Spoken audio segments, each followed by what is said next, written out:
Buenos días, hermanos. Voy a invitarles a abrir sus Biblias en este tercer domingo de Adviento en Mateo capítulo 2.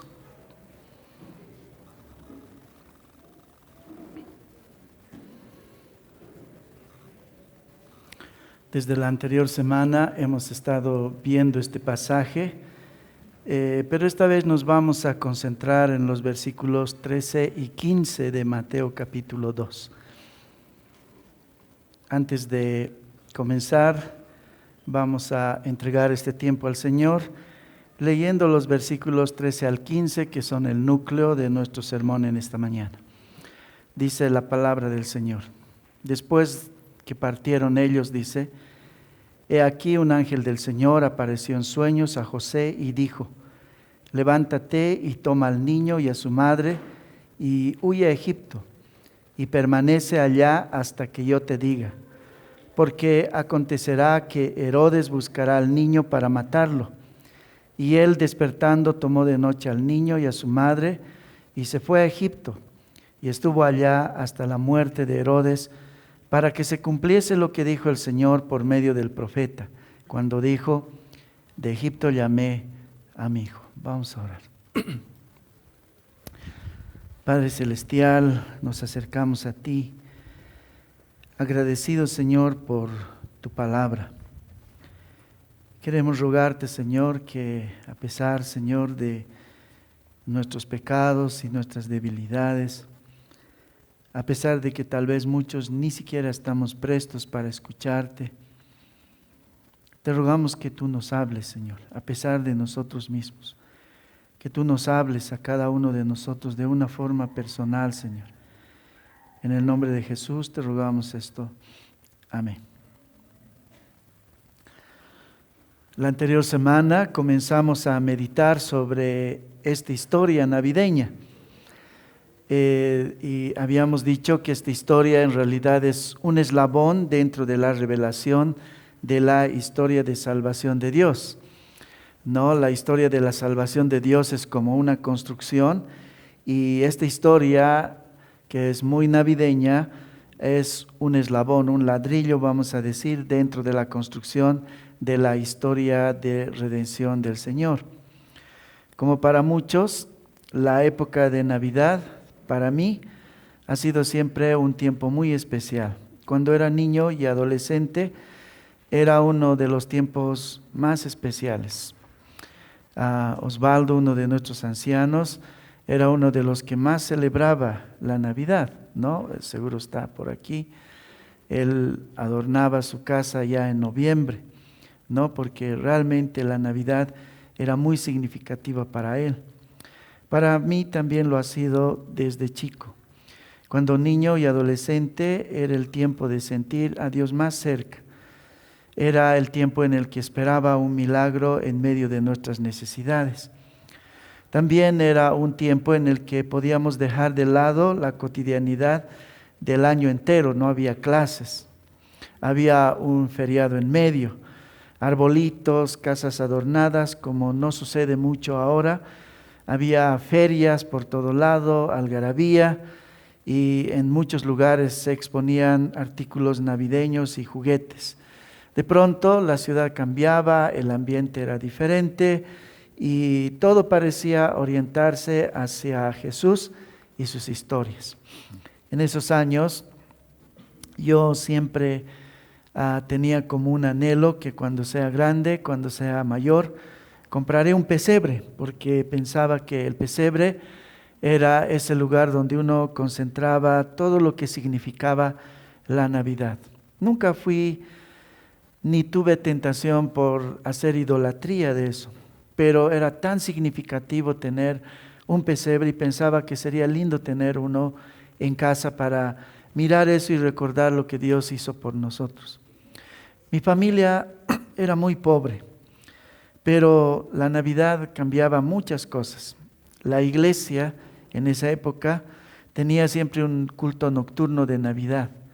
Justo era el día de Navidad, ¿no? Y ese día la iglesia nos regalaba una bolsita con dulces, con pasancalla y unos pedazos de panetón.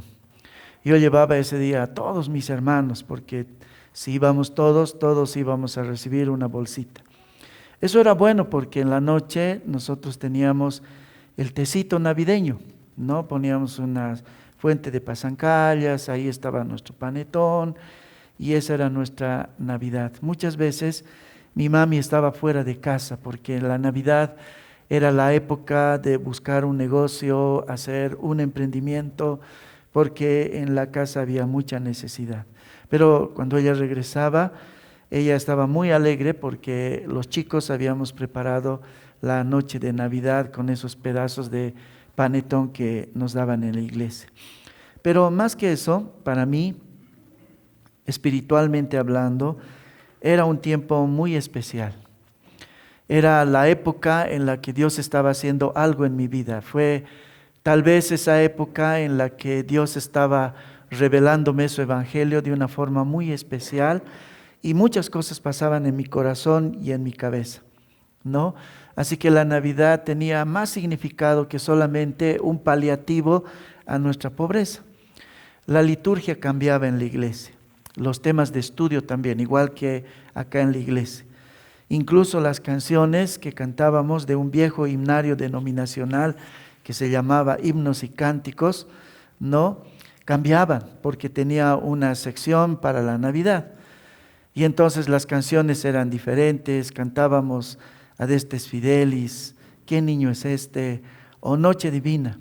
Estas tres canciones para mí siempre eran muy significativas. Muchas veces, y nadie sabía, yo las cantaba con lágrimas, porque desde la melodía hasta las letras tenían un profundo significado.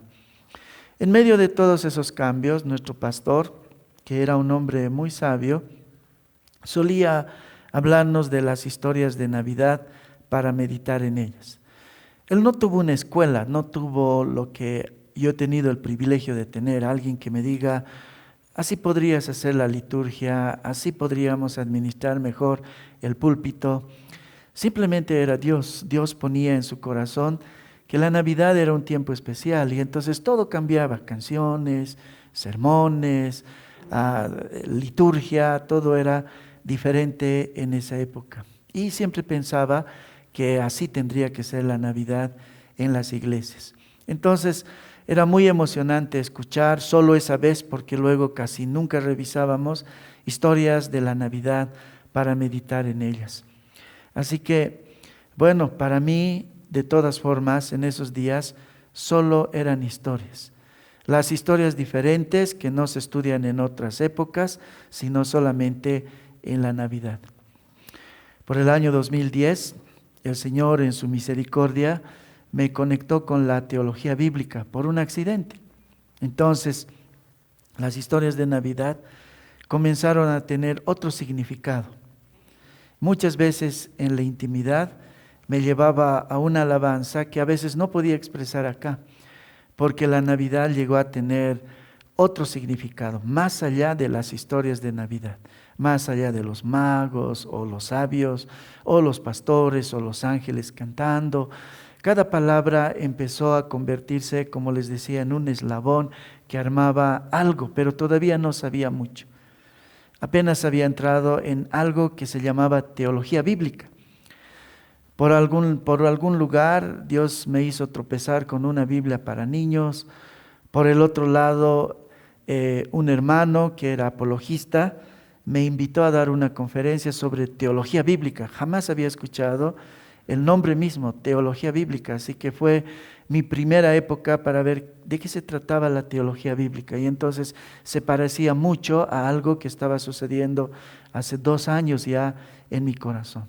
La Biblia vista como una sola historia. La Biblia vista como ladrillos que arman una sola historia con una sola narrativa. Una de esas historias que muchas veces había pasado por alto era la matanza de los niños cerca de Belén. Antes era, qué pena esos niños que por causa de Jesús murieron. Jesús tenía en alguna forma la culpa, ¿no? Porque Dios hizo que naciera en Belén y bueno, estos sabios no tan sabios fueron a preguntar a Herodes, y entonces mi preocupación y mi inclinación hacia la tristeza no era el niño, eran los niños que ese día habían muerto por causa de este mal incidente con los sabios y Herodes. Pobres niños, qué triste haber vivido en la época de Navidad, cuando Jesús ha nacido, y tantos niños que murieron sin un motivo. Sin embargo, esta historia, que bien podría ser una historia del punto más bajo de la política, donde el político, que es capaz incluso de matar inocentes, no para mantenerse en el poder, hace semejante atrocidad. Uno podría verlo desde ahí, era un tema político. Herodes había llegado al poder por temas políticos. Prácticamente él llegó a comprar el puesto que tenía como uno de los tetrarcas. Y era el político, no con ese temor de que tal vez alguien le va a quitar la silla donde él está sentado. Y entonces el político decide matar inocentes. No había un asunto religioso detrás. Para él Dios no era importante, el tema espiritual mucho menos, como habíamos visto la anterior semana, pese a que sacerdotes y escribas van y no revisan en los anales políticos, ellos revisan en las escrituras. Cuando van los escribas y los fariseos, ellos ven en las escrituras, en los profetas, en los salmos, y dicen, este es el lugar donde tenía que nacer el Salvador. Entonces, tal vez Él es el Mesías. A Él no le importó eso. Él era un político que tenía que sostener su política. Y para hacerlo, hizo lo que cualquier político hace. No importa si hay que matar. No importa si hay que derramar sangre. Sangre derramada de padres desconsolados o de hijos, ¿no?, cuyos padres estaban totalmente desconsolados porque no sabían por qué al rey se le ocurrió matar a sus hijos en ese día tan terrible. Un tirano sentado en el trono con el poder suficiente para cambiarles la vida a estas familias solo por una ambición, de una forma salvaje y bestial. ¿Alguna vez alguien haya sospechado que este crimen tenía tintes diabólicos? O siquiera alguien habrá dicho, lo que está haciendo este rey es tan terrible que hasta parece diabólico. Y efectivamente era así. Había algo más importante y más grande que el mísero trono de Herodes se estaba jugando. No era el trono. Eso no significaba nada, eso no valía nada. Había algo más grande que Herodes y su trono que estaba en juego en esos días. La anterior semana vimos la conexión que tiene la matanza de los niños en el tiempo de Herodes con una respuesta del diablo, ¿no?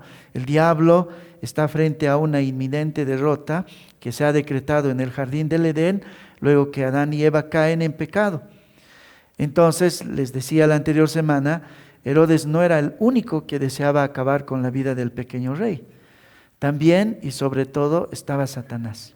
Satanás estaba muy preocupado con la llegada del Salvador. Sus horas estaban contadas, así que, si es posible, había que matar al Mesías. En este tercer día de Adviento vamos a meditar en una frase muy enigmática que acompaña el relato de la matanza de los niños por parte de Herodes. La Escritura dice así: y esto sucedió para que se cumpliese lo que dijo el Señor por medio del profeta, cuando dijo, de Egipto llamé a mi hijo. He titulado este sermón El Éxodo y la Navidad. Y vamos a hablar tres cosas acerca de esta frase, de Egipto llamé a mi hijo. Primero vamos a hablar acerca de un hijo adoptado y un hijo natural. Vamos a hablar acerca del hijo adoptado y el hijo natural. Como recuerdan, la historia dice que unos sabios fueron a visitar a Herodes para preguntar dónde había nacido el rey. Herodes responde con mucho interés, dice, bueno, no sé, los sabios dicen que probablemente por aquí, vayan ustedes, búsquenlos, y si lo encuentran, díganme, porque yo también quiero adorar a ese rey. Cuando en realidad él lo quería matar. Pero la Biblia dice que, advertidos por el Señor, los sabios no volvieron por donde estaba Herodes, sino que tomaron, dice, otro camino para retornar a su casa por revelación del Señor. Cuando Herodes se entera de que fue engañado, decide matar no solo al niño, sino a todos los niños, si es posible. Cualquier niño que tenga esa edad promedio, ¿no?, de ese acontecimiento, había que matarlo. Como alguna vez les había mencionado, en realidad la imagen de nuestros pesebres con pastores, con ángeles, con sabios, no fue tal. En realidad ese pesebre que a veces armamos y que a veces lo ponemos aquí en la iglesia, ¿no?, con ovejitas, animalitos y sabios y al otro lado pastores y ángeles también, no ocurrió así. Es muy probable que los sabios vinieron a Belén y se encontraron con el niño muchos meses después del nacimiento, muchos meses después de la Navidad. Por eso es que Herodes decide matar a los niños de hasta 2 años, porque probablemente haya pasado entre 6, 7, 8, hasta 1 año tal vez de la vida de Jesús. Y ahí es que vinieron los sabios, ¿no? Y él sabía eso, entonces él dijo, bueno, ¿para qué vamos a arriesgarnos? Hay que matar a todos los niños que tienen menos de 2 años, que están en ese rango. Probablemente entonces los sabios tuvieron el encuentro con Jesús muchos meses después de su nacimiento. Así que Herodes, razonablemente y diabólicamente, decide matar a todos los niños menores de 2 años. En eso, un ángel le da el aviso a José por medio de un sueño para que huya con el niño. El ángel, el Señor, o más bien el Señor le dice que él no debe quedarse ahí, que debe ir a Egipto hasta que muera Herodes. Y dice la palabra después, para que se cumpliese lo que dijo el Señor por medio del profeta cuando dijo, de Egipto llamé a mi hijo. Lo que le dice el Señor es a José, bueno, tienes que salvar al niño, Herodes va a procurar matarlo. Así que Herodes se va por la noche. ¿Y a dónde vamos a ir? A Egipto. ¿Pero cómo Egipto? Habían muchas tierras alrededor, familiares, vamos a decir, a Belén. Ellos eran judíos. ¿Para qué van a entrar a Egipto? Egipto es la tierra de los enemigos. Pero precisamente es ahí donde nadie los va a buscar. Y el Señor les dice, vayan a Egipto, lleva al niño a Egipto, porque se tiene que cumplir una profecía. ¿Qué profecía? Cuando dijo el profeta, de Egipto dice, saqué a mi hijo. En una versión dice así, en otra dice, de Egipto llamé a mi hijo.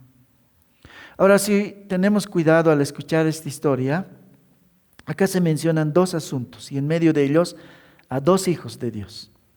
El uno está mencionado en el Antiguo Testamento y el otro en el Nuevo Testamento. El Señor le dice a José que eso debía acontecer, dice, para que se cumpla lo que dijo el profeta Oseas en el Antiguo Testamento. ¿Qué había dicho Oseas en el Antiguo Testamento? Se refería a Oseas 11, 1 al 2. Cuando Israel era muchacho, dice la profecía, yo lo amé y de Egipto llamé a mi hijo. Cuanto más yo los llamaba, tanto más se alejaban de mí. A los Baales sacrificaban y a los ídolos ofrecían sahumerios. El Señor le dice a José, hay una profecía que se tiene que cumplir. ¿Por qué vamos a ir a Egipto? Porque se tiene que cumplir una profecía. ¿Qué profecía? Oseas 11, 1 al 2. En Mateo dice, para que se cumpla lo que dijo el profeta. De Egipto llamé a mi hijo. Pero si vamos nosotros a Oseas, la profecía dice, cuando Israel era, dice, muchacho, yo lo amé. Dios dice en la profecía de Oseas, cuando Israel era chiquito, yo lo amé. Y de Egipto, dice, llamé a mi hijo. Cuanto más amaba, dice este muchacho, él se alejaba, dice, más de mí. Iba hacia los Baales y a los ídolos y sacrificaba tras ellos. Ahora vemos aquí 2 hijos. A 2 hijos fue que Dios sacó de Egipto. Uno era un muchacho que se llamaba Israel en el Antiguo Testamento. Y el otro se llamaba Jesús, que es al que está salvando en ese momento. Oseas habla acá de Israel y se refiere acá como un muchachito muy rebelde, por cierto, Pues la Escritura dice que cuanto más lo amaba, el muchachito más se alejaba de su padre. Su forma era sumamente grotesca, lo suplantaba con otros. Porque eso es lo que dice el Señor, dice, yo más lo amaba y él más se alejaba. ¿Cómo se alejaba? Sacrificaba a otros dioses. Era una forma de decir, tú no eres mi padre, yo tengo otros padres. Hay un mejor padre que tú, porque sacrificar a los dioses era decirle, hay otros dioses mejores que tú. A ellos es que yo voy a rendir mi pleitesía. Conocí a un par de jovencitos que se emanciparon de sus padres para vivir en otra casa. Y constantemente estos jovencitos eran en dos distintos momentos, dos experiencias distintas, pero estos dos, uno hombre y otro mujer, comparaban a sus papás con las personas con las que habían comenzado a vivir y las despreciaban. Y sus comentarios de ellos eran, ellos no son como tú. Esas familias son dirigidas mejor que las que tú diriges. Sus casas son más ordenadas, ellos son más sabios, ellos son más interesantes, ellos tienen más cosas que nosotros. No como tú, un padre aburrido y tonto. Así era, dice este hijo. Cuando él era muchachito yo lo amé. Y cuanto más lo amaba, más se alejaba de mí y me despreciaba, amando a otros. Eso es lo que está diciendo en Oseas el Señor. Así fue despreciado Dios como padre de este muchachito. A eso hace referencia el profeta Oseas. El muchacho en este caso era un pueblo, se llamaba Israel. En su juventud, Israel, o cuando era muchachito, Israel fue grotescamente rebelde. Amaba a otros baales más que a Dios. Ahora, ¿por qué se refiere a Israel como un muchachito rebelde? ¿Y por qué era grotesco que sea así con su amante padre? Ustedes saben que cuando el Señor le dice a Abraham que va a establecer un pueblo, le dice que no será un clan, le dice que no solo será una familia, sino que realmente llegará a ser una nación. Ese era el pacto que Dios había hecho con Abraham. Tendré un hijo y de ti haré un pueblo, pero este pueblo no será cualquier pueblo, será una nación. Una de las naciones más importantes en el planeta.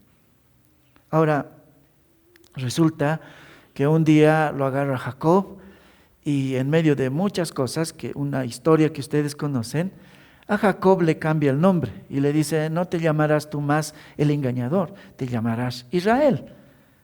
Y le vuelve a replantear el pacto y le dice que de él hará una gran nación. Pero ni siquiera son un gran clan y de pronto un día la muerte los acecha. Ellos están a punto de morir. Hay una gran hambruna en esos días, letal para un pequeño clan como era el clan de Jacob. Ellos no tenían graneros, no tenían construcciones donde ellos guardaran alimentos para sobrevivir las hambrunas. Eran un pueblito, una gran familia, podríamos decir.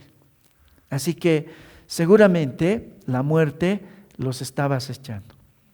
Algunos escritores dicen que hay evidencias de que por esos días muchos pueblitos perecieron, porque la muerte era terrible.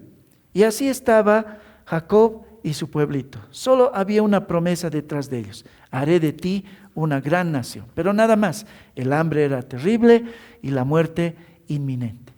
Pero Dios en su misericordia los lleva a Egipto. ¿No? Él les dice que los va a salvar en Egipto. La anterior semana les decía que esto lleva consigo una gran enseñanza. A veces Dios, para salvarnos, nos tiene que llevar a Egipto. Una enfermedad, una bancarrota, un divorcio a veces, la muerte de alguien, depresión, un mal matrimonio, ¿no? ¿Cuántas cosas Dios a veces puede usar para llevarnos a Egipto? Y desde ahí luego sacarnos, porque no nos dejará en ese lugar. Y entonces eso es lo que Dios hace. Pero lo más interesante de esta historia, y es así como desde ahora tenemos que ver las historias, no son historias de suerte, no son historias que suceden de pronto al azar. Dios planifica cómo llevará a Israel a Egipto. ¿Y cómo lo hace? ¿No? Por un lado, maneja toda la historia. Porque hay dos cosas que se tienen que cumplir aquí. Por un lado, Dios le da a Israel la promesa de convertir a Israel en una gran nación. Bueno, eso no tiene mucho significado para nosotros ahora menos que antes, porque somos sumamente individualistas.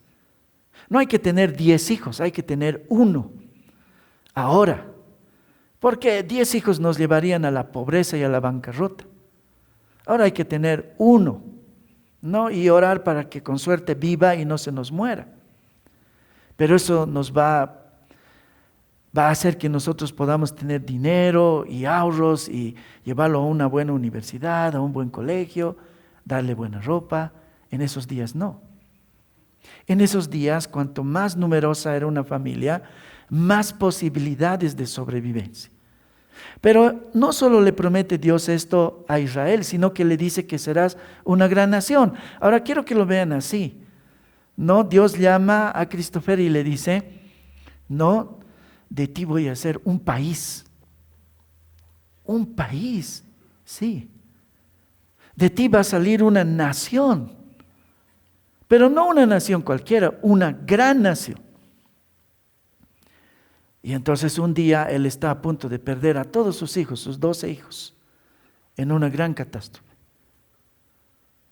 Es así como se debe ver esta historia. Segundo, Dios es absolutamente soberano en la trama de esta historia. No solo desde el momento que Jacob tiene que ir a Egipto, sino que Dios está haciendo la historia mucho atrás. Un día, cuando Jacob todavía no estaba en ese momento de crisis, los hijos de Jacob entran en un grave pecado, envidia. Odian al hijo favorito de José.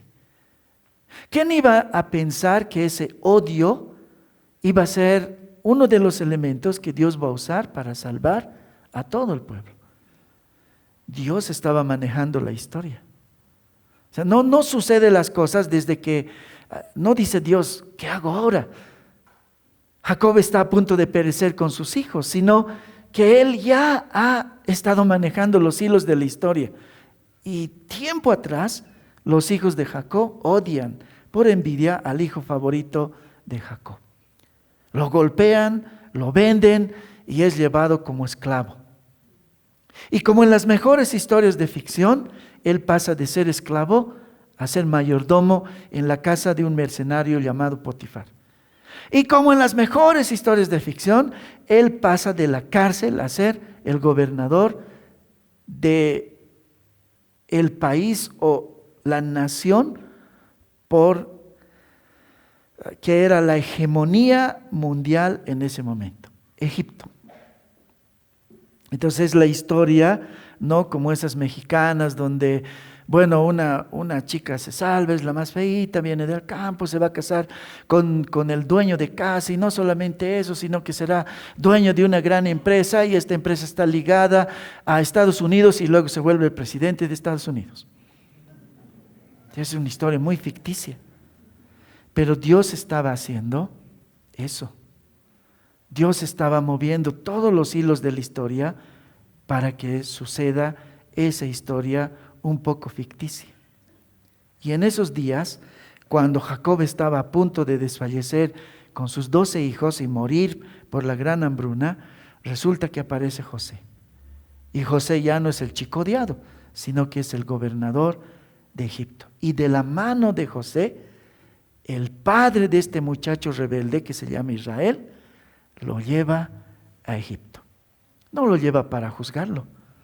En realidad, cuando Israel, el pueblo de Dios, es llevado a Egipto, José le procura las mejores tierras. Y dice la Biblia en Génesis que ellos fueron llevados a Gosén. Gosén era de las mejores tierras que había en Egipto y allí fueron muy felices por un tiempo. Así Dios lleva a su hijo a Egipto, a este primer hijo. Ahora, si notaron, aquí habla de dos muchachitos entonces. Ambos son hijos de Dios. Uno es llamado Israel y el otro se llama Jesús. Ambos son llevados a Egipto para salvar sus vidas. ¿Cuál es la conexión entre estos dos hijos? Cuando era jovencito, algo que me sorprendía mucho de esta historia es que Dios había profetizado este acontecimiento 800 años antes del nacimiento de Jesús.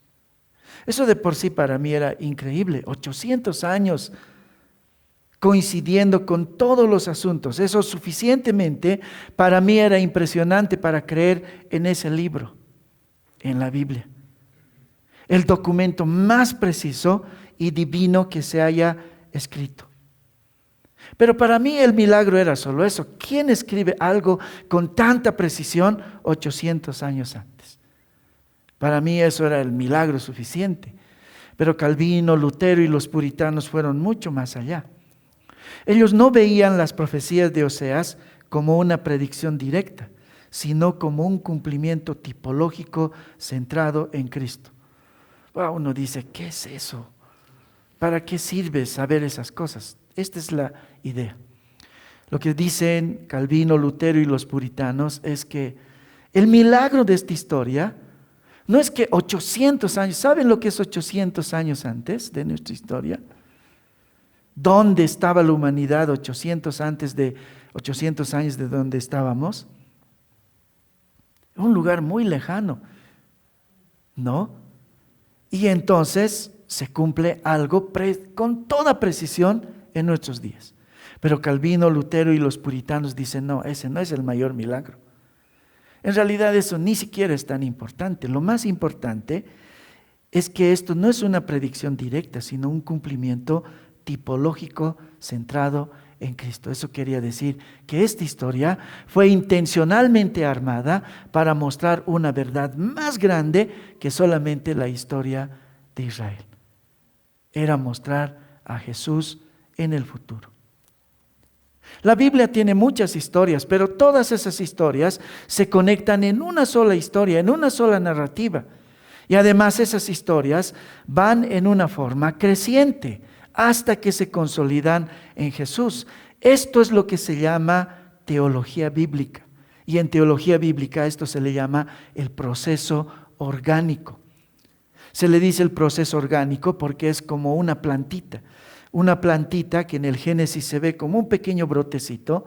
Y lo que Dios está haciendo, porque la Biblia es en realidad la intención de Dios de revelarnos su plan de salvación, pero no lo hace desde el principio con todos los elementos, sino lo hace poco a poco, gradualmente, orgánicamente, vamos a decir.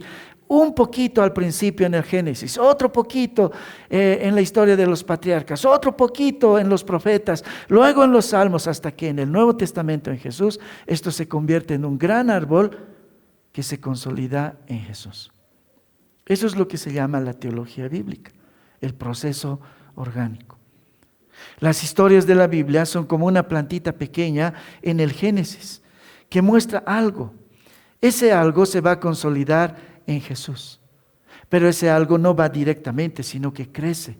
Conforme se cuentan en las historias, en los profetas, en los árboles, se va consolidando hasta que, como cualquier plantita, se vuelve algún rato en un árbol.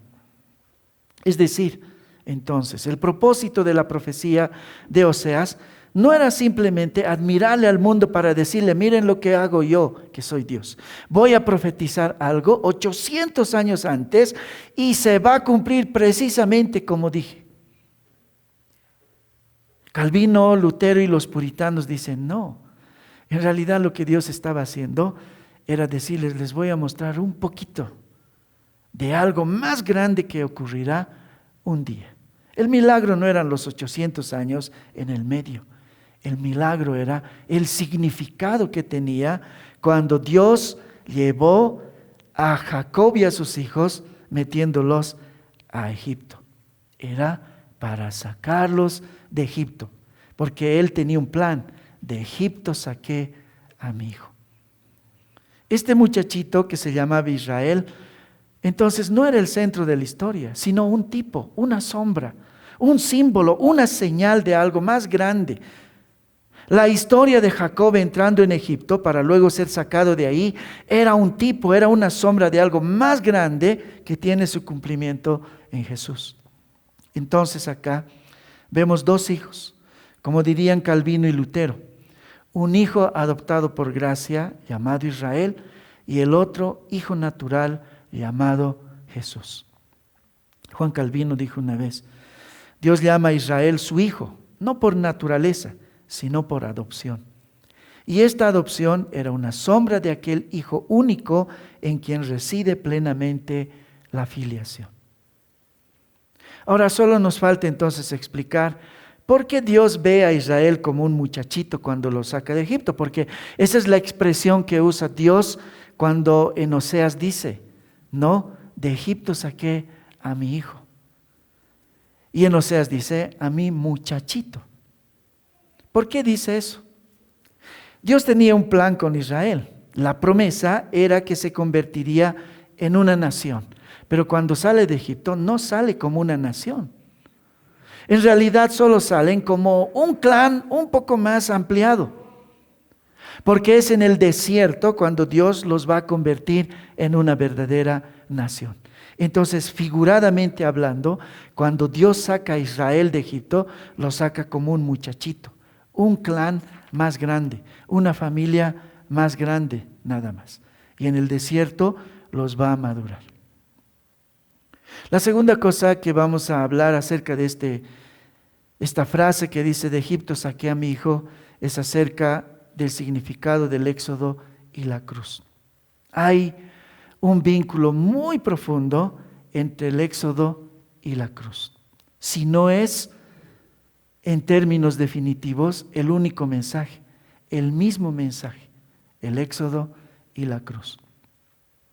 La frase más enigmática de esta historia, les decía, es de Egipto saqué a mi hijo.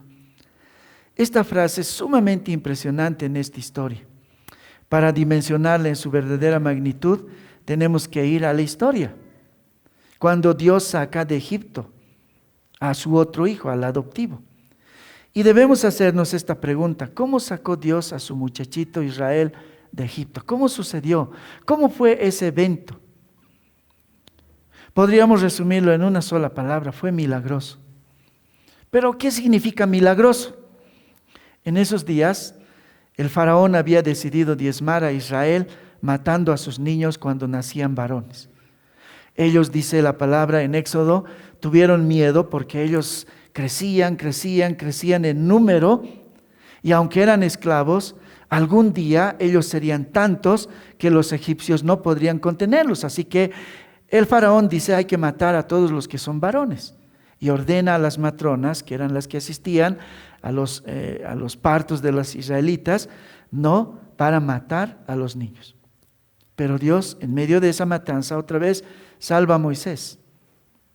Y cuando éste crece, lo hace crecer Dios en la corte, ¿no? Y después, cuando él ya es grande, él decide sacar a su hijo de Egipto. ¿Quién ha manejado toda la historia? Dios. Dios estuvo cuando en el corazón de los hermanos de José empezó a haber envidia en ellos y lo vendieron al hermano. Dios estaba cuando ellos fueron a la tierra de Gosén para disfrutar de esas tierras en Egipto. Pero Dios también estaba cuando de entre la matanza de tantos niños salvó a uno. Y a ese uno no solamente le salvó la vida, sino que sin que ellos se diesen cuenta, lo metió dentro de la historia de los egipcios, haciéndolo parte de la corte. Y un día, cuando él era grande, Dios estaba listo para seguir cumpliendo cada eslabón de su historia, porque es su historia, es la historia de Dios. Eso es lo que yo quiero que nosotros podamos poner en nuestro corazón y en nuestra mente. No hay una historia secular y una historia de Dios. Hay una sola historia, es la historia de Dios. La historia secular sirve, es un eslabón, es algo utilitario dentro de la gran historia de Dios. Y así Dios mete a Moisés en la historia de los egipcios. Lo hace un príncipe y por medio de él Dios va a sacar a su hijo de Egipto.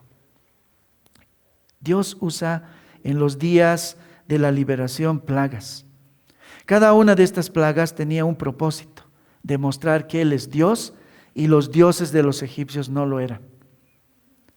Cada una de las plagas, cuando vimos Éxodo vimos esto. No había una plaga que no ataque a uno de sus dioses.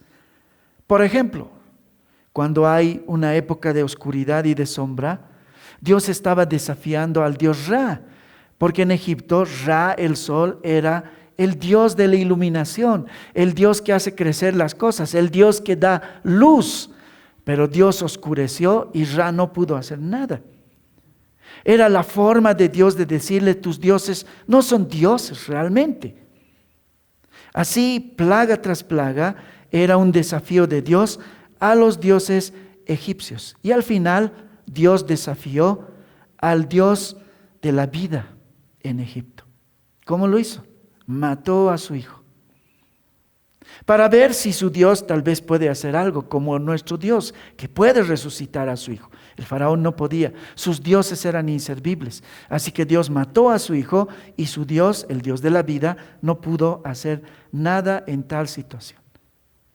Y entonces Faraón se enoja y en su enojo decide despacharlos. Dios está usando incluso sentimientos, emociones, muchas cosas.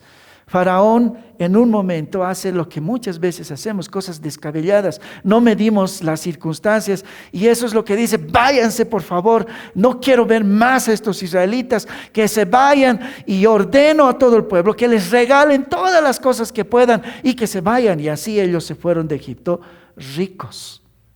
La Biblia dice en el Éxodo que la gente se sacaban los zarcillos, es decir, se sacaban los aretes, sacaban sus joyas y les daban a los egipcios para decirles: váyanse por favor de acá. Y así ellos salieron ricos. Las 10 plagas desmantelaron a 10 de sus dioses y al final el dios egipcio de la vida fue aplastado con la muerte del hijo único del faraón. El muchachito Israel entonces sale de Egipto. Así Dios sacó a su hijo de Egipto con regalos de los egipcios. En eso Faraón, una vez que se da cuenta del error que cometió, él dice: ¿qué he hecho? Ahora, ¿quién construirá nuestras ciudades? ¿Quién serán nuestros esclavos que van a sembrar nuestras cosechas? Entonces él dice: no, hay que agarrarlos, pero ellos están muy lejos, entonces mátenlos. Y así él ordena que vayan, y el Éxodo dice que sus mejores arqueros, los que eran de a 3-1, eso era una expresión muy especial porque era mandar a la mejor de la artillería para que maten a los israelitas. Y entonces allí el muchacho de Dios, Israel, se ve en un callejón sin salida, verdaderamente un callejón sin salida, porque a un lado hay unas rocas, no se puede escalar, ellos están con carros bien precarios, animales, niños, carga, no pueden subir esas montañas. Al otro lado está el desierto, toda clase de alimañas para que los maten en el primer día que se les ocurre entrar al desierto. Si no eran las alimañas, era el sol del día, ¿no? Y el frío de la noche, cualquiera de las dos cosas los iba a matar. Atrás está enfurecidos egipcios con la orden de matarlos a ellos. Y adelante un mar que es imposible ni soñar que podrían salir de ahí. Entonces, ¿qué hace el muchachito? Solo llora. Y en sus llantos le reclaman a Moisés. No le dicen: ¿cómo nos has traído hasta aquí para morir? Pero ¿qué hace el Señor? El mar que está por delante era lo más impensable. Tal vez lo mejor que les podría suceder es que los egipcios se detengan en algún punto y les digan: no les vamos a hacer nada, déjense poner las cadenas y vuelvan otra vez a Egipto para trabajar para nosotros. A nadie se le habrá ocurrido que tal vez podemos escapar por el mar. No es tan profundo. Algo puede pasar, podemos salvarnos. No, el mar era sumamente profundo. La muerte y el final era inminente, pero Dios salva a su pueblo desde un lugar donde jamás a nadie se le hubiese ocurrido. Él divide el mar en dos. El enemigo invencible de la Biblia es dividido en dos, y la Biblia dice que por tierra seca el muchachito de Egipto fue sacado de Egipto. Entonces, cuando Oseas escribe la profecía recordando este gran e imposible y milagroso evento, Lo hace con estas palabras: de Egipto saqué a mi hijo, para que se cumpla la profecía que dice el Señor. De Egipto, dice, saqué a mi hijo. ¿Qué significa esto? Para nosotros, la cruz es el acontecimiento más impresionante de misericordia. La cruz es el tema del cristianismo. La cruz es el tema de los cristianos. Acá hablamos de la cruz siempre, aunque no entendamos el concepto, pero hablamos por la cruz. En el Antiguo Testamento, ¿saben cuál era el tema? El Éxodo. El Éxodo. Dios nos salvó desde el lugar imposible. Después de este acontecimiento, la perspectiva sobre Dios en Israel cambió totalmente. Nada fue igual para el pueblo de Dios. Vamos a ver algunos textos, no todos, algunos textos que nos hablan de lo importante que era el mensaje del Éxodo en el Antiguo Testamento. Porque para ellos no solo significaba un escape hacia la libertad. Para el judío más temeroso, cruzar el Mar Rojo significaba la salvación. Pero no solo la salvación, sino el comienzo de una nueva vida allá en la otra orilla, por medio de una relación con Dios y bajo la vivencia de una ley que Dios les había entregado en piedra. También significaba la protección de Dios en un desierto que era sumamente hostil. El Éxodo era el comienzo de su madurez, de pasar de ser un muchacho a ser un hombre, de pasar de ser un clan a ser una gran nación. El cruzar el Mar Rojo era lo más tangible del pacto de Dios y su misericordia. Dios salvó al pueblo de Israel del lugar menos pensado, por en medio del mar, y los llevó a la tierra prometida. Todo eso significaba para el judío piadoso el Éxodo. D.A. Carson dice acerca de esto así: el Éxodo es simultáneamente la huida de los israelitas de Egipto y los acontecimientos que los rodean, como la entrada a la tierra prometida. Lo que Carson está diciendo es que así como para nosotros la cruz lo es todo, para el judío temeroso el Éxodo lo era todo. El Éxodo significaba muchas cosas: salvación, nueva vida, relación con Dios, una vida piadosa. Muchas cosas significaba el Éxodo. El Éxodo tenía un enorme y definitivo significado espiritual. Lo más impresionante es que Dios mismo consideraba esto así. No solo era la percepción de los judíos, el Éxodo fue el asunto que sucedió en Israel. Dios mismo consideraba eso de esa manera.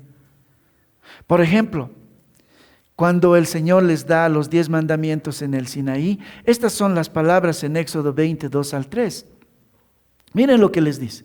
El Señor les va a dar las palabras, ¿no?, de Dios, les va a dar los 10 mandamientos, pero la introducción a eso es esto. Éxodo 22 al 3.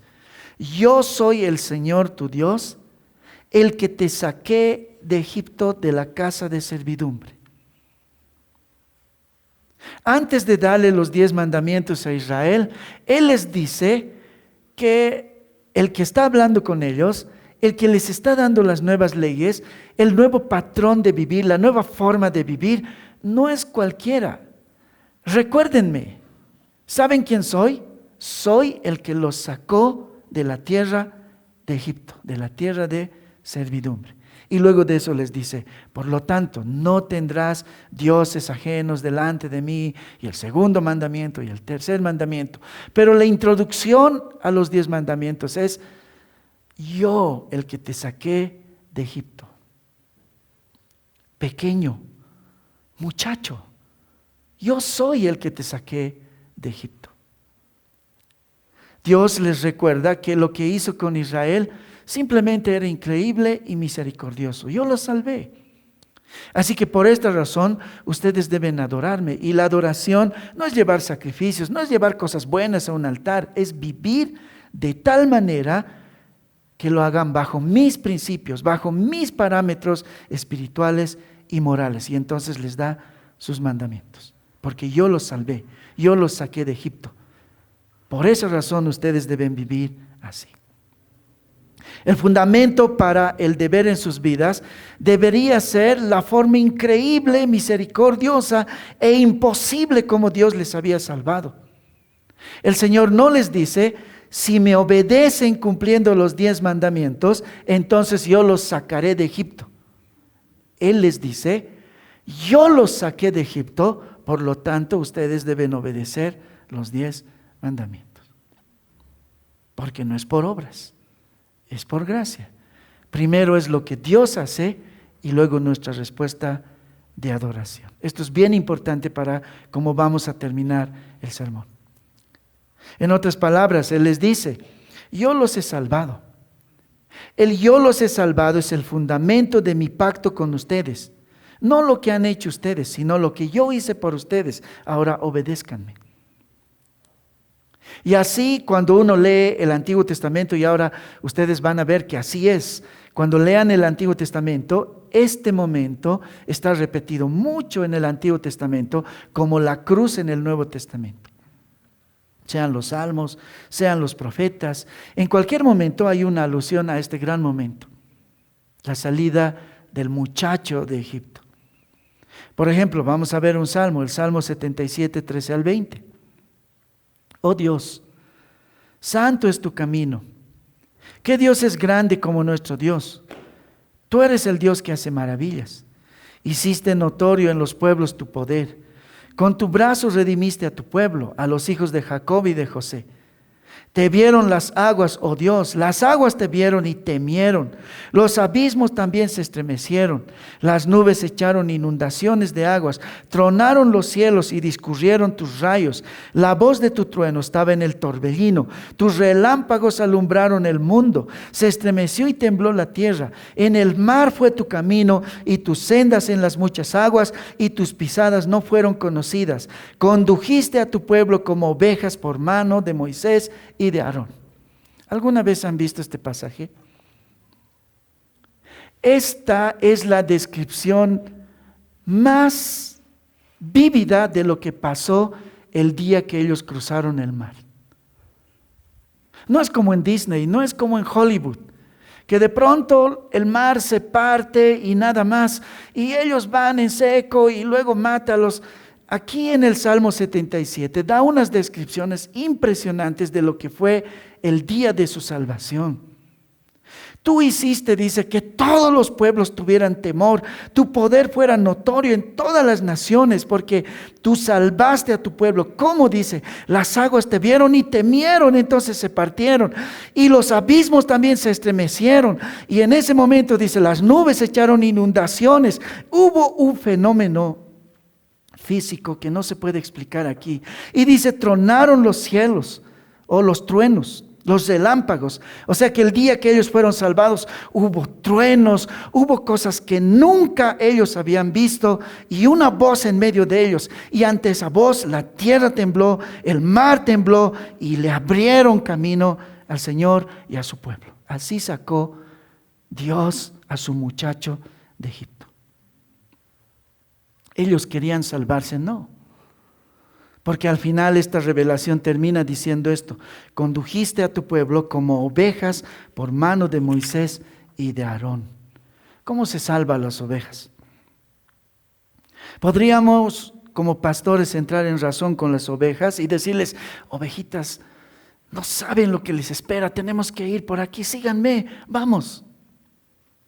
Podrías razonar con una oveja y explicarle que hay un peligro inminente porque el lobo está cerca, así que es mejor que ellos acompañen a su pastor para resguardarse. No.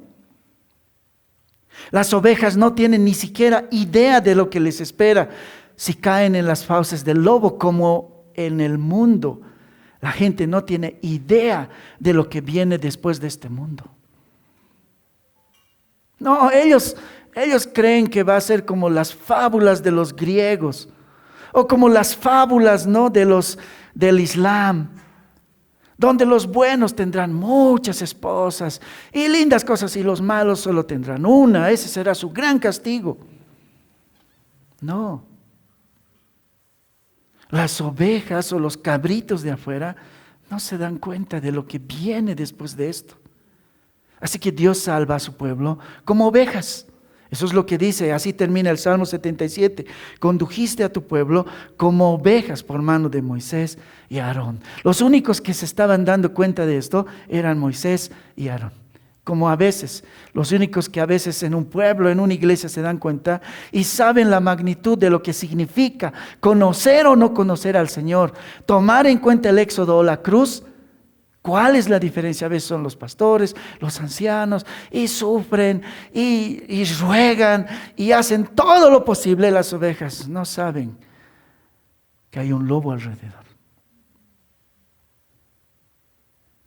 Condujiste a tu pueblo como ovejas por mano de Moisés y Aarón.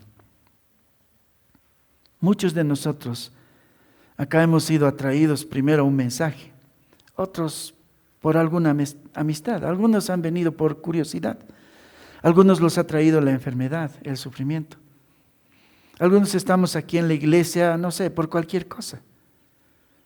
Y no saben de cuán grave peligro y mortandad Dios los está salvando, atrayéndolos a este lugar, hablando de manera figurada. No todos los que están acá son cristianos. Eso es un hecho. No porque yo sé, sino porque Dios dice en su palabra que no todos los que le dicen Señor, Señor, entrarán al reino de los cielos. Porque muchos de los que están aquí son simpatizantes solamente. Algunos lo que los une a este lugar y a la adoración y a la liturgia es algo. Algunos la vieja costumbre, siempre lo hicieron, sus padres lo hicieron. Algunos el no enojar a sus papás, porque sus papás estarían muy enojados. Algunos lo hacen porque nunca han hecho otra cosa los domingos en toda su vida. Algunos es por aquella amistad, ¿no? Algunos porque hay un lindo parque, ¿no? Algunos porque tienen buenas actividades, lo que sea. Como ovejas, Dios los ha traído. Y en algún punto, ojalá a todos Dios nos revele la razón por la que nos ha traído. El éxodo fue el tema de los hombres piadosos del Antiguo Testamento. Los profetas como Oseas, que es el texto de esta mañana, vieron este acontecimiento así. Pero no solo él. Jeremías, por ejemplo, Jeremías 7, 21 al 25 dice: así ha dicho Jehová de los ejércitos, Dios de Israel: añadid vuestros holocaustos sobre vuestros sacrificios y comed la carne. Porque no hablé yo con vuestros padres, ni nada les mandé hacer acerca de holocaustos y de víctimas el día que los saqué de la tierra de Egipto. El día que los saqué de la tierra de Egipto. Mas esto les mandé diciendo: escuchad mi voz y seré a vosotros por Dios, y vosotros me seréis por pueblo, y andad en todo camino que os mande para que os vaya bien. Y no oyeron ni inclinaron su oído. Antes caminaron en sus propios consejos, en la dureza de su corazón malvado, y fueron hacia atrás y nunca hacia adelante, desde el día que vuestros padres salieron de la tierra de Egipto hasta hoy. Y os envié todos los profetas, mis siervos, enviándoles desde temprano y sin cesar. El Señor acá en Jeremías dice: en realidad no los he traído aquí para hacer religión, porque ese era el problema de la época de Jeremías. Había religión, como aquí hay culto. Es domingo, entonces hay culto. Qué bueno, también hay diezmos. Qué bueno, hay canciones y hay oraciones y hay adornos. Hay muchas cosas, pero muchas de esas cosas son solo religión. Y eso es lo que el Señor les reclama por medio de Jeremías al pueblo. Le dice: añadan a sus holocaustos, a sus sacrificios, vida. La razón por la que los he traído y los he sacado, dice, de Egipto, no es para que haya aquí buena liturgia. Los he sacado para que vivan como yo quiero que vivan, que inclinen sus oídos hacia mi consejo, hacia mi caminar. Eso es lo que dice, que cambien su corazón malvado, la dureza, dice, de sus corazones. Para eso los he sacado, dice, desde el día que vuestros padres salieron de la tierra de Egipto, pero no lo hacen. Pero yo he enviado profetas, un profeta, otro siervo y otro para que cambien. el pastor, el profeta, no está para complacerlos. Yo sé que a muchos de ustedes yo no les caigo. Yo sé que a muchos de ustedes yo no les gusto. Yo sé que muchos de ustedes están decepcionados por su pastor y sus ancianos también. No importa. Dios no construyó el pueblo y el reino para que los que dirigen sean amados. Lo que dice en Jeremías es que fue la misericordia de Dios para mandar un profeta, otro siervo, para ver si en algún momento su corazón se vuelca a Dios. Eso dice. Más adelante, el retorno de los israelitas de la gran dispersión igual es una alusión a cómo Dios sacó a su pequeño de Egipto. Cuando los israelitas vuelven de la gran dispersión, cuando ellos son sacados, ¿se acuerdan? De esas tierras del exilio donde fueron llevados. En realidad, la historia no estaba centrada en eso, en el retorno de ellos, sino era una pequeña señal, era un recordatorio vívido para decirles, yo los saqué de Egipto, así como los sacó de la dispersión. Algo interesante es que incluso hay momentos que se repiten muchas veces y que no notamos que evocan en realidad la salida del hijo de Egipto. ¿Cuántas veces ustedes se han preguntado por qué Josué cruza tantas veces el Jordán, como 3 veces? Y muchos historiadores tratan de demostrar, no, es que en esos días, cuando Josué pasa el Jordán, el río hay momentos en los que se vuelve tan alto y entonces Dios hizo un milagro y abrió el Jordán. Y entonces otros científicos vienen y dicen, no, nunca el Jordán se inunda de tal manera, así que no fue un milagro, en realidad el Jordán solo llega hasta las rodillas y no fue algo grandioso que hizo Dios. Es que el problema es que están viendo mal la razón de esos momentos. Dios no quiere demostrarles que Dios puede hacer otra vez como en el mar, abrir el Jordán. No, esa no es la razón. ¿Para qué necesita Dios demostrar que puede abrir un río si abrió un mar? No tiene sentido. No es a la inversa. ¿Por qué Josué pasa tantas veces riachuelos, ríos? Incluso la segunda generación, antes de entrar, ellos pasan por un riachuelo que se podía pasar. Y entonces algunos dicen, eso no es un milagro. No, es que Dios no quería mostrar ahí un milagro. Él quería recordarles cómo cruzaron el Mar Rojo. Porque ese era como el evangelio de esos días. Y una vez, otra vez, ellos cruzan. ¿Para qué? Para recordar el milagro. Cómo Dios sacó a su hijo de Egipto. ¿Qué tiene que ver esto con la Navidad? ¿Qué tiene que ver este mensaje con la Navidad? Un día el apóstol Pablo les dice a los hermanos en Corinto, en 1 Corintios 5, 7 al 8, limpiaos pues de la vieja levadura para que seáis nueva masa, sin levadura como sois, porque nuestra Pascua, que es Cristo, dice, ya fue sacrificada por nosotros. Así que celebramos la fiesta no con la vieja levadura, ni con la levadura de malicia y de maldad, sino con panes sin levadura, de sinceridad y de verdad.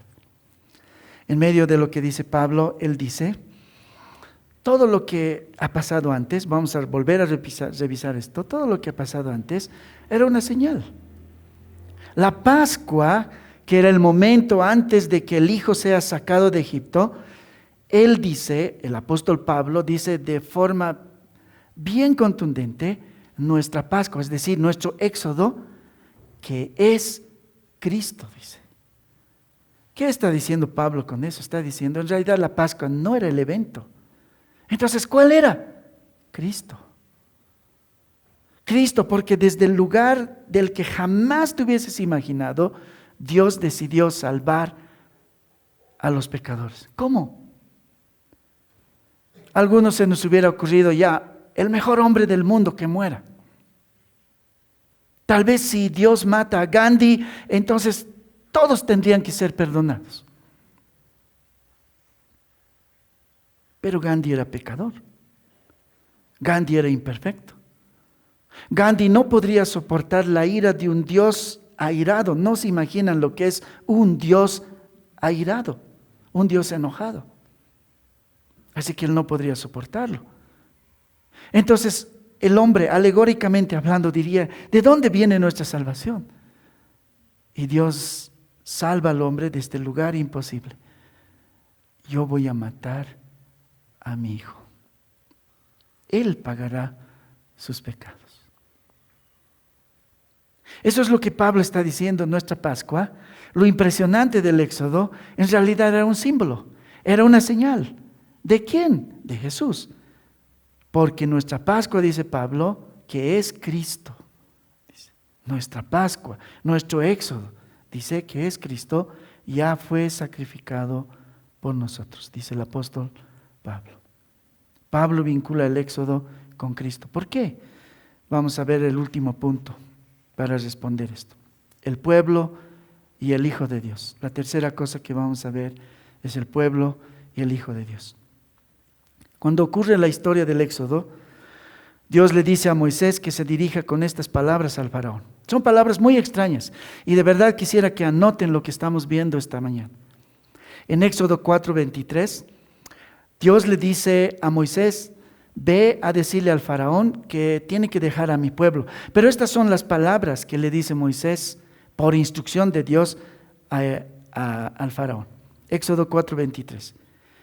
Ya te he dicho que dejes ir a mi hijo. No le dice Moisés al faraón, el Señor dice que dejes salir a mi pueblo, sino estas son las palabras. Ya te he dicho que dejes ir a mi hijo para que me sirva, mas no has querido dejarlo ir. He aquí, yo voy a matar a tu hijo, tu primogénito.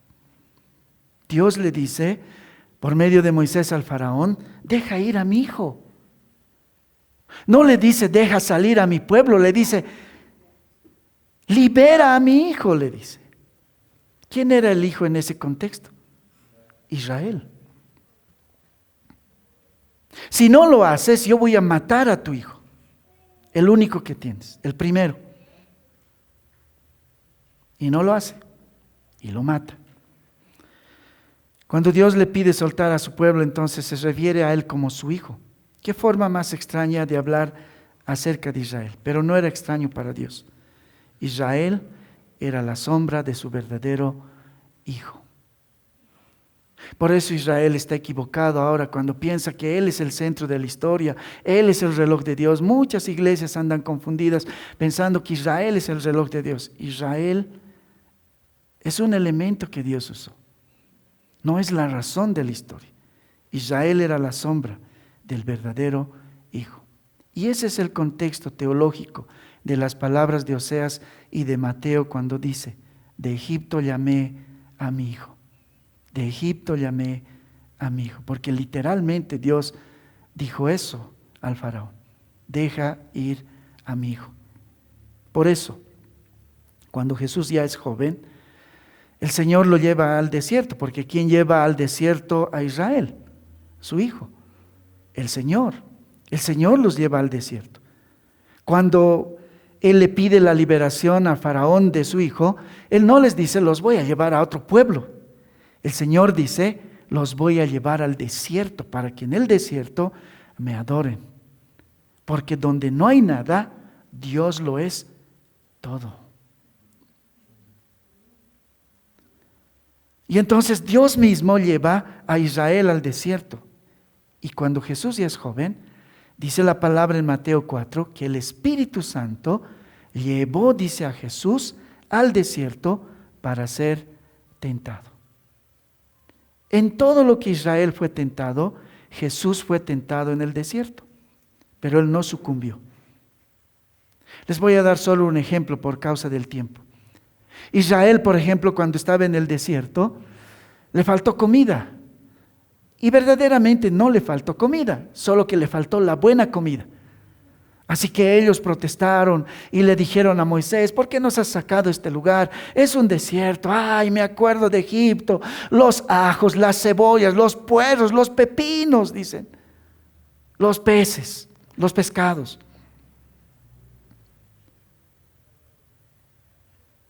Sucumbieron ante la necesidad y Dios los maldijo por eso. Pero Jesús no. Jesús no comió 40 días en el mismo desierto de Israel. Y cuando Él tenía hambre, después de 40 días, porque no olviden que Jesús era 100% humano, y no sé cómo está un humano 40 días después de no haber comido, y Satanás viene y le dice: tú tienes poder, haz que estas piedras se conviertan en pan. Y Él dice: no, porque la necesidad no es mejor que Dios. O el suplir una necesidad no es mejor que Dios. Porque no solo de pan vivirá el hombre, sino de toda palabra que sale de boca de Dios. Esa es la respuesta de Jesús. El otro hijo, el verdadero, porque el otro era solo la sombra. Deuteronomio 8, 3 al 4 dice: y te afligió, porque dice que Dios los afligió, igual que a Jesús. En Deuteronomio habla de Israel. Dice: y Dios te afligió y te hizo tener hambre, igual que a Jesús, y te sustentó con maná, comida que no conocías tú, ni tus padres la habían conocido, para hacerte saber que no solo de pan vivirá el hombre. Cuando Jesús responde de la manera que responde, Él no responde porque se le ocurrió. Él responde con la palabra, porque Él mismo era creyente de que no se vive en realidad de pan, se vive de la palabra de Dios. Mas de todo lo que sale de la boca de Jehová, dice Deuteronomio 8:3, vivirá el hombre. Pero no solo es pan, porque aquí está incluida toda necesidad. En el mismo contexto, en el siguiente versículo, en el 4 dice: tu vestido nunca se envejeció sobre ti, ni el pie que se te ha hinchado en estos 40 años. Porque pan allá era un símbolo de la necesidad que nos hace herejes. Por eso hay un dicho que dice: la necesidad tiene cara de hereje. ¿Cuántos de ustedes han sucumbido en el enojo contra Dios por causa de la necesidad? El día que les ha ido mal en el negocio, el día que han visto su cuenta bancaria vacía, el día que no han podido comprarse lo que ustedes han querido, han dicho: maldito sea Dios, porque en vano lo he seguido. Él no es fiel. Y eso es lo que el Señor les recuerda aquí en Deuteronomio. Yo les hice tener hambre, pero yo les di maná, dice, para hacerte saber que no solo de pan vivirá el hombre. Y luego seguidamente dice: ¿no te das cuenta? ¿Quién hace durar 40 años una ropa? Tu vestido nunca se envejeció sobre ti, ni el pie se te ha hinchado, dice, por andar 40 años en el desierto. Sus zapatos no se les gastaron. ¿Alguna vez has hecho cuentas acerca de cómo has llegado hasta este día? ¿No te ha pasado alguna vez lo que a mí me ha pasado y he pensado: ¿cómo he salido en ese momento de esta? ¿Cómo estoy en este lugar? Porque humanamente hablando, en esos días no había una salida. Estábamos hundidos. El suicidio era una opción. Tal vez la única, pero están aquí. Eso es: no se te ha envejecido la ropa, no se te ha hinchado los pies por andar en el desierto. Y eso es lo que Dios les dice a ellos. Todas las respuestas que Jesús da en el desierto vienen de Deuteronomio. La conclusión es esta: el Israel definitivo es Jesús mismo. Por eso cuando el Señor ordena llevar al niño Salvador a Egipto, dijo que todo era para que se cumpla la Escritura cuando dice: de Egipto saqué a mi hijo. Pero eso es muy confuso todavía, diría alguien. No, en realidad, cuando Dios nos salva en Cristo. Es decir, dentro de Cristo, por Cristo y por causa de Cristo. Vamos a vamos a ver esto en dos pasajes. Hay muchos en el Nuevo Testamento. Pero Efesios es importante porque Efesios habla de la salvación de la iglesia. Efesios 1, 3 al 4 dice así: Bendito el Dios y Padre de nuestro Señor Jesucristo, que nos bendijo con toda bendición espiritual en los lugares celestiales. Vean lo que dice: en Cristo, según nos escogió en Él antes de la fundación del mundo. Efesios 2:10: Porque somos hechura suya, creados, dice, en Cristo Jesús para buenas obras. ¿Qué dicen estos dos pasajes? Está diciendo que cualquiera que se salva, Dios no lo ve como que, bueno, aquí está mi Hijo amado Jesús y aquí están dos piadosos y Dios los salva. Dios saca de Egipto solo a su Hijo. Y los que están en su Hijo son salvados en Él. Eso significa: de Egipto saqué a mi Hijo. El pueblo de Dios se consolida en Jesús. Gramaticalmente, la preposición griega que se utiliza aquí, en Cristo, en Él, en Cristo Jesús, es la preposición que se lee igual en griego en. Pero a diferencia del español, el griego en, la preposición en, significa dentro de, metido en algo. Y entonces, cada vez que Pablo utiliza esta preposición, dice que nosotros somos salvados dentro de Cristo, así como fueron salvados en el arca de Noé los que no murieron el día de la gran catástrofe. Dentro de Cristo, dentro de nuestra arca que es Jesús. Quiero terminar con una advertencia. Pablo y el autor a los Hebreos hacen alusiones impresionantes de Cristo y la Pascua, el Éxodo y Cristo, el Éxodo y la cruz. Pero también hacen una advertencia. Primera de Corintios 10, 1 al 5. Porque no quiero, hermanos, que ignoréis que nuestros padres todos estuvieron bajo la nube, y todos pasaron el mar, y todos en Moisés fueron bautizados en la nube y en el mar, y todos comieron el mismo alimento espiritual, y todos bebieron la misma bebida espiritual, porque bebían de la roca espiritual que los seguía, y la roca, dice, era Cristo. Pero de los demás de ellos no se agradó Dios, por lo cual quedaron postrados en el desierto. Hebreos 3, 7 al 11. Por lo cual, como dice el Espíritu Santo, si oyereis hoy su voz, no endurezcáis vuestros corazones como en la provocación, en el día de la tentación en el desierto, donde me tentaron vuestros padres, me probaron y vieron mis obras 40 años, a causa de lo cual me disgusté contra esta generación y dije: siempre andan vagando en su corazón y no han conocido mis caminos. Por tanto juré en mi ira, no entrarán en mi reposo. Lo que dice Corintios, por un lado, es que toda esta historia del Éxodo se consolida en la cruz. En realidad, el Éxodo era una sombra de la cruz. Y lo que dice Hebreos es que debemos nosotros tener cuidado de salir como Israel salió de Egipto y no vivir como Dios quiere que vivamos. Por lo cual dice por el Espíritu Santo: si escuchan mi voz, no endurezcan sus corazones como en el día de la provocación, en el día de la tentación en el desierto. ¿Qué significa eso? Dice: no me tienten como Israel me tentó en el desierto.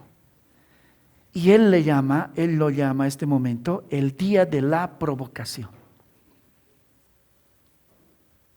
Porque es una provocación.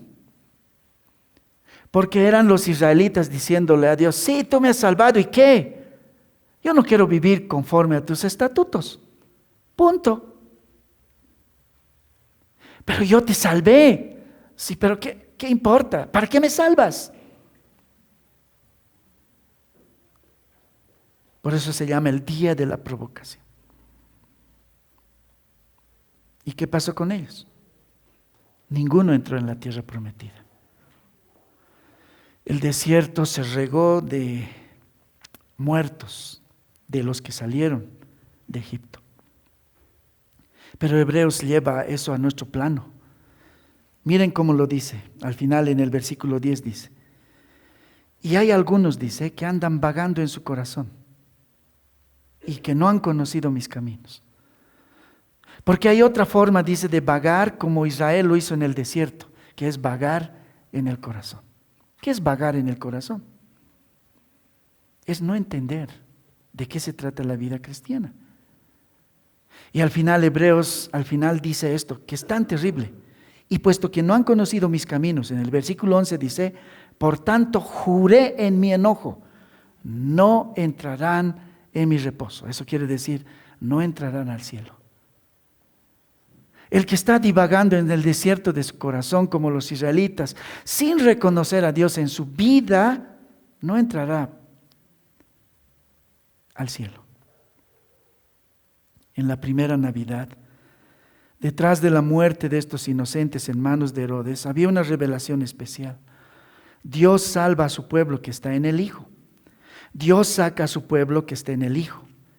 Pero también nadie que no esté en el Hijo será sacado de Egipto. Porque la Escritura dice: solo a mi Hijo saqué de Egipto. ¿Qué significa sacarlo de Egipto? La historia lamentable de Israel es que toda una generación es enterrada en el desierto. ¿Por qué? Más adelante Hebreos dice, en Hebreos 3, 14 al 15, porque somos hechos participantes de Cristo. Pero esta es la condición. Somos hechos participantes de Cristo. Esta es la condición. Con tal que retengamos firme hasta el fin nuestra confianza del principio. ¿Qué es eso? Perseverancia. Entre tanto que se dice: si oyereis hoy su voz, no endurezcáis vuestros corazones como en el día de la provocación. Cuando Dios sacó a su hijo Israel, lo sacó para vivir de otra forma y por eso le dio los 10 mandamientos. Lo sacó para que miren a su Padre. El nuevo símbolo del Éxodo ahora en este tiempo es la cruz. Por medio de y en el Hijo, en la cruz, Dios sacó a su pueblo de Egipto. Pero los que no perseveran tienen una gran advertencia sobre sus espaldas. Muy probablemente no están en el Hijo. Por lo tanto, dice el Señor: juré en mi ira, ellos no entrarán en mi reposo. Una vez una hermana en realidad me dijo: yo sé, Edgarito, que para ti asistir a la iglesia es muy importante y quería explicarme por qué no vino a la iglesia. Pero me llamó la atención yo sé que para ti asistir a la iglesia es muy importante. Y bueno, no era el tiempo de explicarle teología ni nada, solo me reí y dije: qué chistoso. Trato de explicar y nunca me hago entender. Porque Dios no da puntos a los cristianos por asistir a la iglesia. Pero a veces no asistir es el síntoma más notorio, más cercano, más tangible, más cercano de saber si estoy o no estoy en el Hijo. ¿Por qué? Porque cuando Dios saca a su primer hijo, simbólicamente de Egipto, Él le dice a Faraón: quiero sacarles al desierto para que ellos me sirvan. ¿Y cómo les sirve el primer hijo al Señor en el desierto? Él les da la ley y ellos cumplen la ley porque aman a su Salvador. Entonces los profetas, los escritores de los salmos, todos escriben como les he demostrado. El día que Dios nos sacó de Egipto, el día que Dios nos sacó de las aguas, el día que Dios partió el mar, el éxodo era su evangelio. Para un cristiano de hoy, es el día que Dios me salvó por la cruz. El día que Dios me salvó por la cruz. Entonces hoy día estoy dolido, hoy día ha llovido, hoy día es un día malo, hoy día estoy estornudando. Sí, pero ¿qué importa? Dios me salvó. El día que murió en la cruz, Dios me salvó. Lo menos que puedo hacer es ir resfriado a la iglesia, es lo menos que puedo hacer. Y eso que es lo menos, eso que es lo más cercano, si no puedes hacer, algo anda muy mal. No me interesa que vengan a la iglesia. No es como la hermana me dijo, yo sé que para ti es muy importante que asistamos a la iglesia. Para mí no venir a la iglesia es no cumplir en lo menos que puedes hacer como cristiano. En lo menos que puedes hacer como cristiano. Porque ¿qué pasa cuando uno se convierte al Señor? Su enfoque cambia, su visión de la vida cambia. Ya no es el trabajo, ya no es el negocio que voy a emprender, ya no es la familia, ya no es el descanso, ya no es la salud. Así como para los israelitas verdaderamente piadosos, su pensamiento estaba, no, Dios me salvó. Él partió el mar en dos. ¿Cómo hizo eso? ¿Cómo lo hizo? Lo hizo por mí. Entonces no importa, voy a entregar todo lo que yo tengo al Señor. El Señor quiere que vaya. Y entonces ahí está el profeta. Y el Señor le dice, quiero que vayas y prediques a todos. Sí, Señor, lo haré. Y el Señor le dice, pero nadie te va a creer. Sí, nadie te va a creer. Tú solo vas a ir para decirles y luego para que yo los juzgue, porque yo les dije por medio del profeta. Y el profeta pudo haber dicho, pero Señor, ¿para qué voy a ir si nadie va a creer, si nadie me va a escuchar? Él dice, no, claro que lo haré, claro que lo haré. El Señor ha partido el mar por mí, el Señor me ha salvado de donde nadie podía salvarme, claro que lo haré. No importa si no tiene ningún tipo de valor lo que yo haga, lo haré. Eso dice el profeta. ¿Se acuerdan de ese pasaje? El Señor le dice, ve, quiero que prediques, pero nadie te va a creer, tu ministerio va a ser infructífero. Y el profeta dice, claro que lo haré. Y va y lo hace.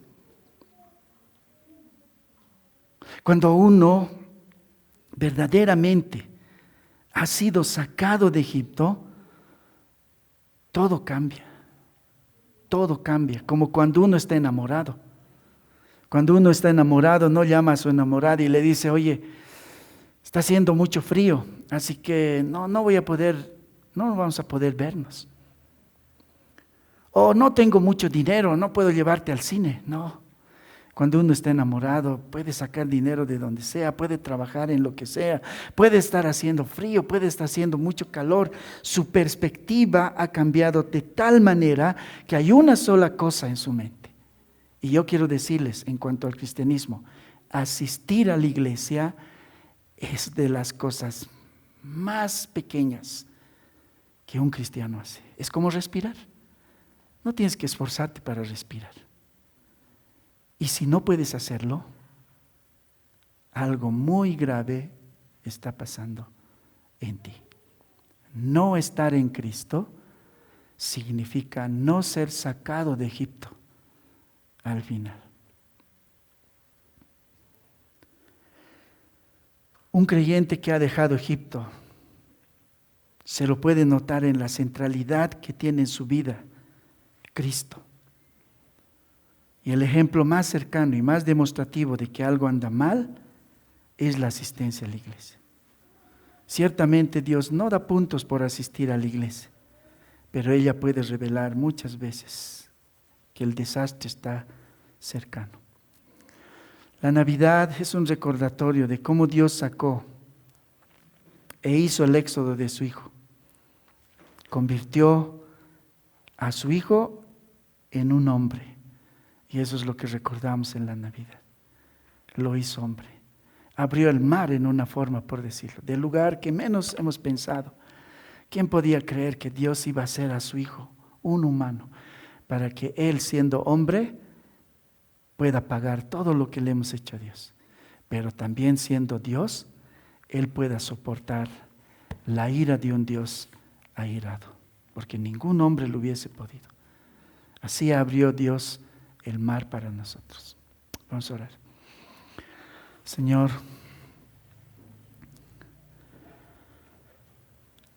cuánto temor produce esto en nosotros, Señor. Y realmente yo te pido con todo mi corazón que nadie crea que este es un sermón para que asistan a la iglesia. No.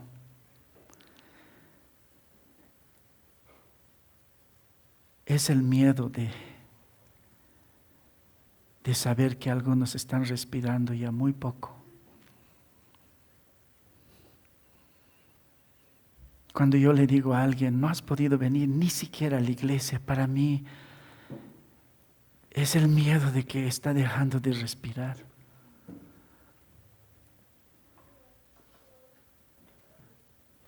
Pero yo no puedo convencer a nadie, Señor, ni los ancianos.